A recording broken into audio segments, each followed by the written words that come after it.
أعوذ بالله من الشيطان الرجيم. بسم الله الرحمن الرحيم. الرحمن علم القرآن، خلق الإنسان علمه البيان. الشمس والقمر بحسبان، والنجم والشجر يسجدان. والسماء رفعها ووضع الميزان، ألا تطغوا في الميزان، فأقيموا الوزن بالقسط ولا تخسروا الميزان. والأرض وضعها للأنام، فيها فاكهة والنخل ذات الأكمام، والحب ذو العصف والريحان.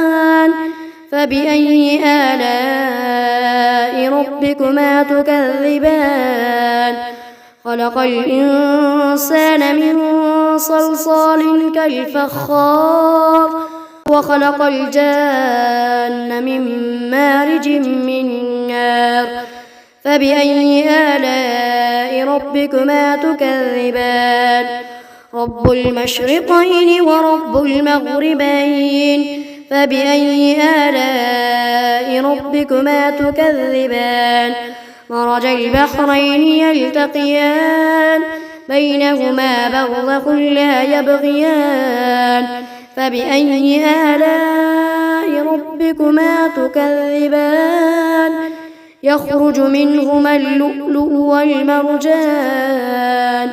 فبأي آلاء ربكما تكذبان؟ وله الجوار المنشآت في البحر كالأعلام. فبأي آلاء ربكما تكذبان؟ كل من عليها فان، ويبقى وجه ربك ذو الجلال والإكرام. فبأي آلاء ربكما تكذبان؟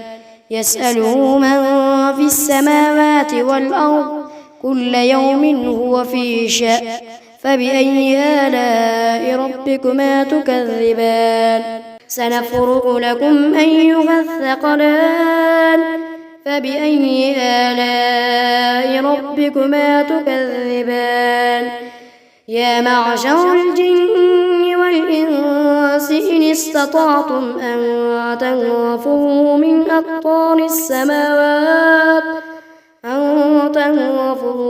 أقطار السماوات والأرض فانفذوا، لا تنفذون إلا بسلطان. فبأي آلاء ربكما تكذبان؟ يرسل عليكما شواظ من نار ونحاس فلا تنتصران. فبأي آلاء ربكما تكذبان؟ فإذا انشقت السماء فكانت وردة كالدهان. فبأي آلاء ربكما تكذبان؟ فيومئذ لا يسأل عن ذنبه إنس ولا جان. فبأي آلاء ربكما تكذبان؟ يعرف المجرمون بسيماهم فيؤخذ بالنواصي والأقدام. فبأي آلاء ربكما تكذبان؟ هذه جهنم التي يكذب بها المجرمون، يطوفون بينها وبين حميم آن. فبأي آلاء ربكما تكذبان؟ ولمن خاف مقام ربه جنتان.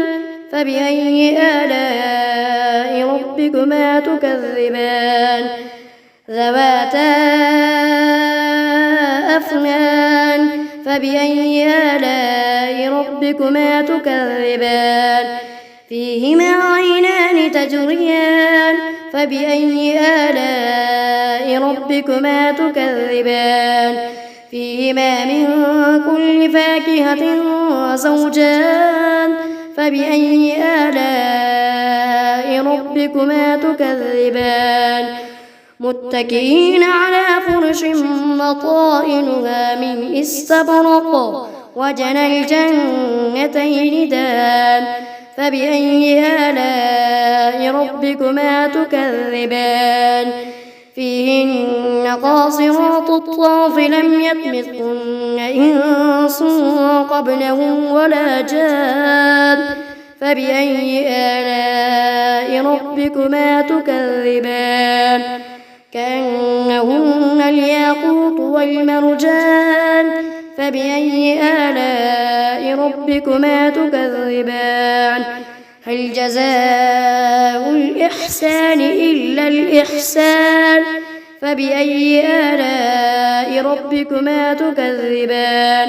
ومن دونهما جنتان فبأي آلاء ربكما تكذبان مدهامتان فبأي آلاء ربكما تكذبان فيهما عينان نضاختان فبأي آلاء ربكما تكذبان فيهما فاكهة ونخل ورمان فبأي آلاء ربكما تكذبان فيهن خيرات حسان فبأي آلاء ربكما تكذبان حور مقصورات في الخيام فبأي آلاء ربكما تكذبان لم يطمثهن إنس قبلهم ولا جان فبأي آلاء ربكما تكذبان متكئين على رفرف خضر وعبقري حسان فبأي آلاء ربكما تكذبان تبارك اسم ربك ذي الجلال والإكرام.